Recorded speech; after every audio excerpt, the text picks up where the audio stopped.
คลิปนี้กับบ่าวลาวไต่มีคำถามพี่น้องคนจีนคนเวียดมาหาเงินอยู่เมืองลาว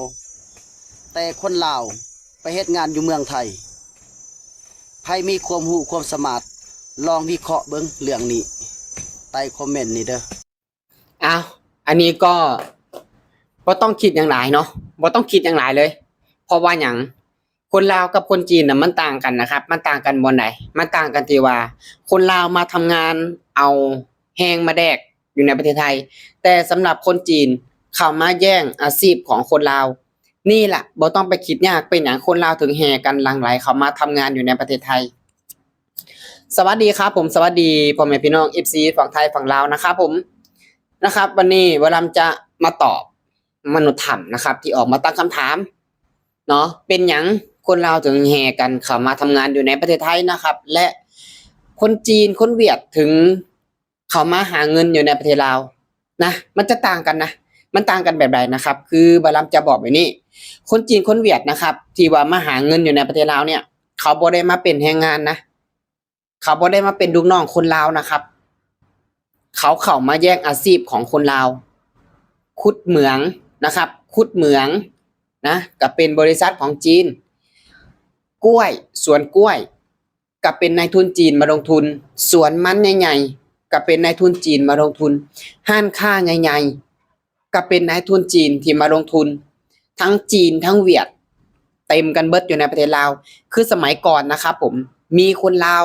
ห้างขายของใหญ่ๆขายดิบขายดีมีอยู่มีกินแต่ทุกวันนี้เป็นหยังคนลาวถึงพากันหลั่งไหลเข้ามาทำงานอยู่ในประเทศไทยบางคนอายุ30 30 40ปีแล้วแทนที่แบบเริ่มอยู่ตัวแล้วเนาะเริ่มทำมาหากินอยู่บ้านแต่เป็นหยังยังกลับเข้ามาทำงานอยู่ในประเทศไทยเพราะบ่มีอันจะกินคนเวียดคนจีนเข้ามาแย่งอาชีพของคนลาวเพราะว่าประเทศลาวน่ะถามว่ามีอาชีพสงวนบ่มีแต่ว่ามันแพ้เงินนะแต่ว่ามันแพ้เงินถึงก็คือบ่มีคำว่าอาชีพสงวนนี่แหละอยู่ในประเทศลาวแต่สำหรับคนลาวที่ว่ามาทำงานอยู่ในประเทศไทยเขาเอาเหือเอาแฮงมาแลกเขาเอาเหือเอาแฮงมาแลกนะครับเดี๋ยวว่ารับจะว่าต่อในเรื่องของที่ว่าคนลาวเฮ็ดงานอยู่ในประเทศไทยอยู่ในประเทศลาวนะครับและเป็นลูกน้องคนจีนเดี๋ยวว่ารับจะมาเว้านะครับและที่คนลาวมาทำงานอยู่ในประเทศไทยเขาเอาเหือเอาแฮงมาแลกเขามาเป็นลูกจ้างเขานะมาทำงานรับจ้างเพราะว่าอยู่ประเทศลาวเนี่ยมันบ่มีอันเฮ็ดแล้วเด้อาชีพค้าขายกับจีนเขามาเต็มกันหมดแล้วทั้งเวียดทั้งจีนนะเต็มกันหมดแล้วจนตอนนี้คนลาวบ่มีอาชีพที่จะทำมาหากินกันอยู่แล้วเหลืออย่างเดียวเฮ็ดไร่เฮ็ดนานี่แหละครับ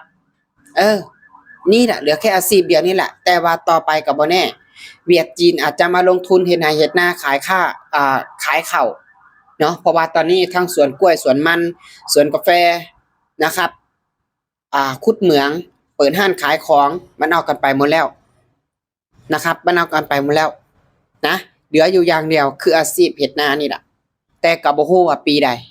แต่ก็บ่แน่นะครับจีนมันทำได้ทุกอย่างอ่ะล่ะครับนี่นะมันต่างกันเนี่ยนะลองสังเกตเบิ่งบา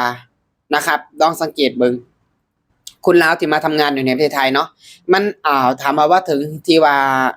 มาเปิดห้างขายของถามว่ามีบ่ก็มีนะครับผมมีแต่ว่ามันมีน้อยมันมีส่วนน้อยนะครับนะมันมีส่วนน้อยเนาะแต่ก็เริ่มโดนจับกันไปหลายแล้วแหละนะครับเริ่มโดนจับกันไปหลายแล้วและที่ว่าจะมาว่าอีกนะครับผมก็คือในเรื่องของคนลาวที่ว่าเฮ็ดงานอยู่ในประเทศลาวนะครับก็คือไปเป็นลูกน้องคนจีนทั้งที่ตัวเองเป็นคนในประเทศ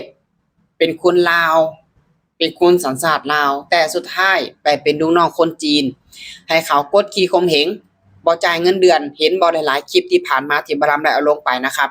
ไปเฝ้าสวนกล้วยให้นะครับไปเป็นลูกจ้างแล้วพอไปถามเงินเดือนบ่จ่ายเงินเดือนไปหยังไปตบไปตีเขาไปทำร้ายร่างกายเขา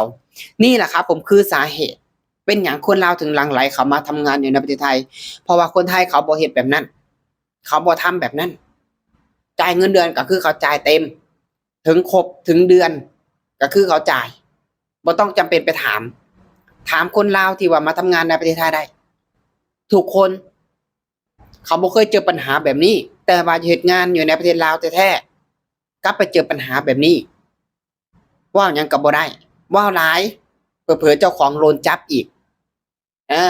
นี่นะกฎหมายมีบ่มีครับ แต่ว่ามันแพ้ตัวงอนะครับ มันแพ้ตัวงอ กฎหมาย มันบ่ศักดิ์สิทธิ์เท่าตัวงอ จากคนถูกก็กลายเป็นผิดได้นะครับ นี่แหละครับผมนะคือสาเหตุ ทำเป็นหยังคนลาวถึงมาทำงานอยู่ในประเทศไทยหลายขึ้น เป็นหยังคนลาวถึงบ่มีอาชีพนะครับก็คือเหลืออยู่อาชีพเดียวที่ว่าให้คนลาวตอนนี้ก็คืออาชีพทำนา นะ ถามว่าเจ้าของสวนมันคนลาวยังพอมีบ่ก็มีอยู่ครับ แต่ว่าส่วนน้อยนะส่วนหลายก็คือเขาซื้อนะครับ เขาซื้อจากของเขาเองนายทุนจีนเองอ่ะเขาไปติดต่อกันไว้ละเขาซื้อในราคาที่แพงซื้อในราคาที่สูง เพราะว่ามันสับปะหลังหรือว่ากาแฟนะครับ บางส่วนกล้วยนะครับส่วนกล้วยบางส่วนก็คือเขาไปติดต่อกันหมดแล้วเฮ็ดให้นายทุนคนลาวเนี่ยอยู่บ่ได้เพราะว่าไปขายในราคาที่ถูกแต่สำหรับนายทุนจีนไปขายได้ในราคาที่แพงเพราะว่าเขาติดต่อเขาคุยกันหมดแล้วนี่แหละครับผมนะมนุษยธรรมอ่ะอยู่ในบ้านแต่บ่ฮู้หยังแต่บ่ศึกษาหยังแต่ว่าบ่หาข้อมูลหยังนี่แหละคือสาเหตุเป็นหยังคนลาวถึงว่าพากันหลั่งไหลเข้ามาทำการทำงานอยู่ในประเทศไทยเพราะว่าอยู่ลาวมันบ่มีกินแล้วนะอันนี้จงฮู้ไว้ อันนี้ก็ฝากถึงมนุษยธรรมเนาะฝากกดไลค์กดแชร์ออกไปนะครับผมเนาะสำหรับคลิปนี้นะครับบอลัมก็จะขอฝากกับเพียงแค่นี้เนาะขอขอบคุณครับผมจังใดกาเคียงกับจังใดพี่น้องฝากคอมเมนต์กันเข้ามาได้นะครับผมเนาะเดี๋ยวบอลัมว่างบอลัมจะเข้าไปตอบนะครับผมขอขอบคุณครับ